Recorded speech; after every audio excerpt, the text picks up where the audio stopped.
Quiero darle la bienvenida a nuestra próxima invitada, Brenda Estefan.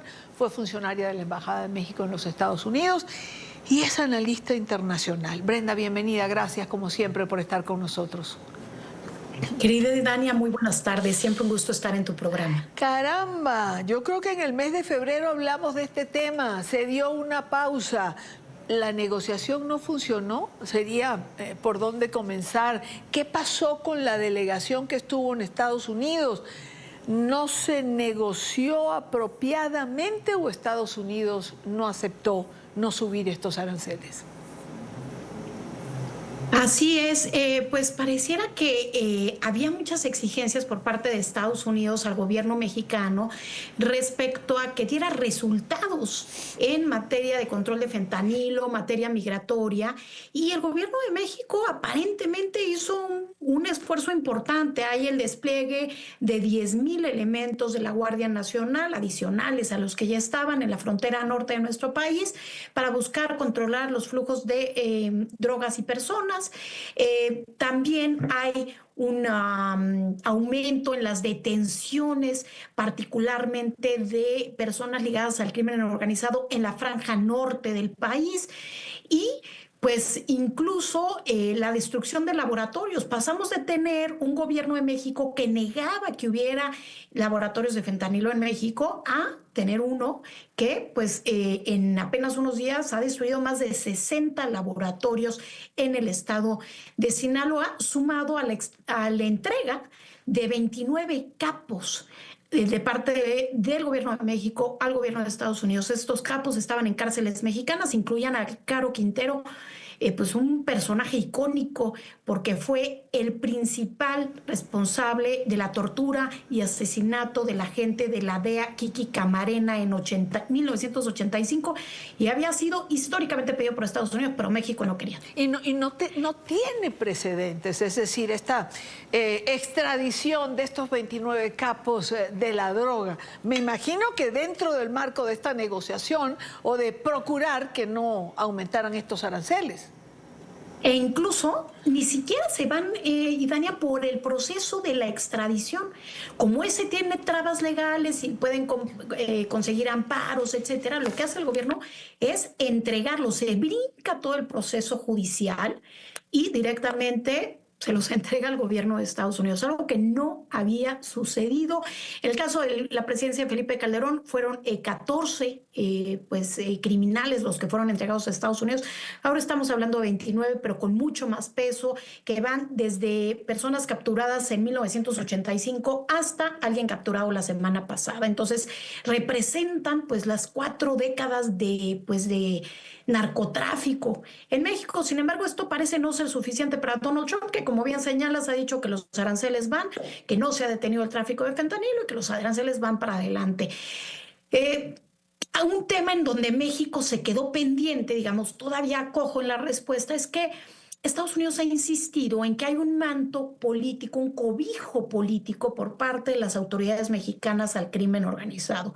Y la presidenta Sheinbaum no decidió, no quiso, no pudo, o decidió no pues desenmascarar ninguno de estos personajes políticos ligados al crimen organizado, o no desenmascararlos, sino enjuiciarlos. Incluso no fue así, y esa pues es una tarea que quedó pendiente, pero pareciera que en las demás pues México realmente había tomado acciones con entregables claros a Estados Unidos y que había aumentado su actividad diplomática en Estados Unidos para generar pues resortes que tuvieran presión en Washington hacia la Casa Blanca de que ponerle aranceles a México no era una buena idea porque iba a lastimar a la economía estadounidense.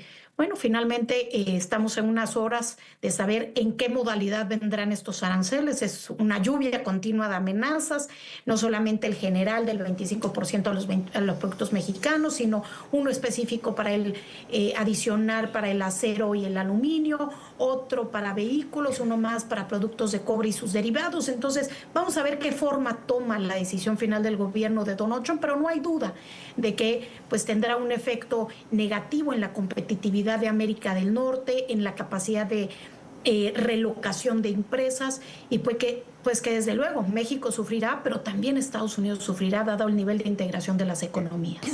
Esta parte que señala Brenda, es muy importante y es lo que mucha gente se pregunta.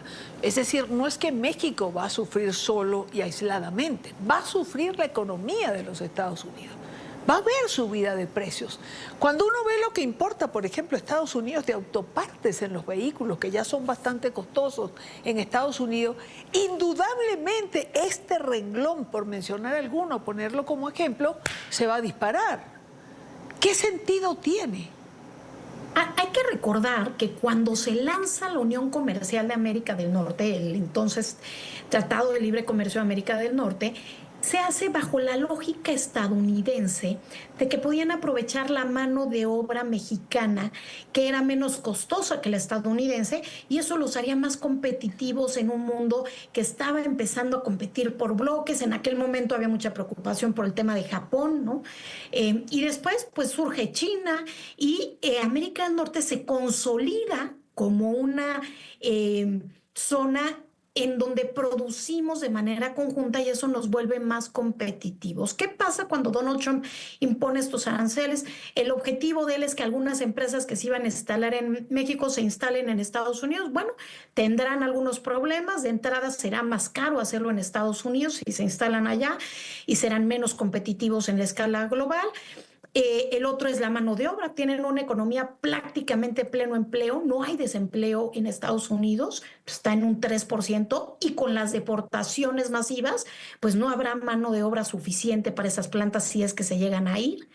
Y la promesa de Donald Trump de disminuir la inflación, pues es excluyente con la idea de imponer aranceles, porque los aranceles finalmente es un costo que las empresas estadounidenses las importadoras van a terminar transfiriéndole al consumidor de Estados Unidos. Entonces lo que vamos a ver es un aumento de la inflación, una pérdida de competitividad de la región en un momento pues de enorme rivalidad geopolítica y de enorme efervescencia geopolítica y particularmente la rivalidad entre China y Estados Unidos.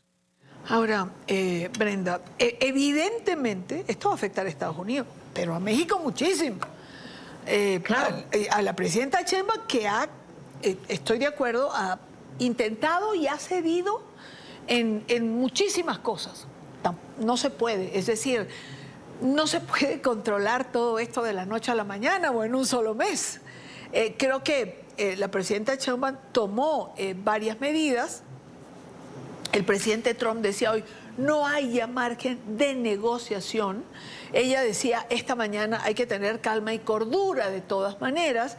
Vamos a intentar de alguna manera hablar directamente con el presidente Trump. ¿Crees que algo se puede lograr? O sea, estamos a algunas horas de saberlo. Es difícil leer qué está pensando el presidente estadounidense. A mí me parece que en efecto se aplicarán los aranceles. Es posible que no sea al 100% de los productos, que haya algunas excepciones, pero creo que los aranceles en efecto van. Como bien señalas, Estados Unidos va a sufrir, pero México va a sufrir aún más. El nivel de dependencia que tiene la economía mexicana con el comercio con Estados Unidos es enorme. Más del 80% de las exportaciones de México van a nuestro vecino país del norte y esto representa más del 40% de nuestro Producto Interno Bruto. Entonces es una situación muy complicada. Por eso había la voluntad del gobierno de Sheinbaum pues de colaborar en la medida de lo posible con Estados Unidos para evitar que los aranceles vinieran. Al principio ella entró en una lógica ahí medio de confrontación con Donald Trump. Ella y su secretario de Economía, Marcelo Ebrard, tenían pues un discurso más bien de si ustedes ponen aranceles, nosotros también vamos a poner, y ahí va la carta contra Trump. Después me parece que lo manejaron mucho mejor fuera de las cámaras, fuera de la conferencia de prensa mañanera de la presidenta. Lo manejaron con pragmatismo, con entregables para Estados Unidos, pero como dices tú, en un mes pues no se puede hacer mucho. Además de que pues el problema del fentanilo no es únicamente un problema de la oferta de drogas por parte de México, es también y sobre todo un problema de la demanda que hay de drogas en Estados Unidos que se generó también de manera interna por haber sobre recetado, digamos, claro, recetar el fentanilo como si fuera una aspirina y pues esto genera un problema de adicciones brutal que hoy estamos viendo consecuencias importantes. Una última pregunta, ya no tengo tanto tiempo, pero no puedo dejar de hacértela. El orden, es decir, el mundo y sus relaciones o sus interrelaciones entre los países, evidentemente, ¿está cambiando? Estamos en un nuevo mundo. Estamos en un mundo de nuevas alianzas, en donde Estados Unidos abandona aliados tradicionales y los ataca o los pone en situaciones difíciles, como hemos visto con Canadá, Dinamarca, Panamá, México. Bueno, la lista es larga. A Europa, a Ucrania, pues claramente el fin de semana y con el episodio de la Casa Blanca, pues Donald Trump básicamente les da la espalda. Y yo creo que la sorpresa no es que diga ya no vamos a enviar dinero para esa guerra o queremos que Europa invierta en esa guerra. Yo creo que la verdadera sorpresa para Europa es cómo se ha alineado completamente Trump al discurso de Putin, en donde prácticamente Putin pareciera el ventríloco de Trump, porque dice los argumentos exactamente iguales a los que tiene el Kremlin desde hace años. Y bueno, esto acompañado de cómo Estados Unidos está vapuleando el sistema de gobernanza global, se sale del UNESCO, de la Organización Mundial de la Salud. Mañana viene el discurso de el Estado de la Unión frente a las dos cámaras por parte de Donald Trump. Veremos qué otro pues anuncio da en ese sentido, pero parece que sin duda, y Dania, estamos en un nuevo mundo. Brenda, gracias por acompañarme como siempre. Gracias por estar aquí. Gracias a ti por la invitación, Idania.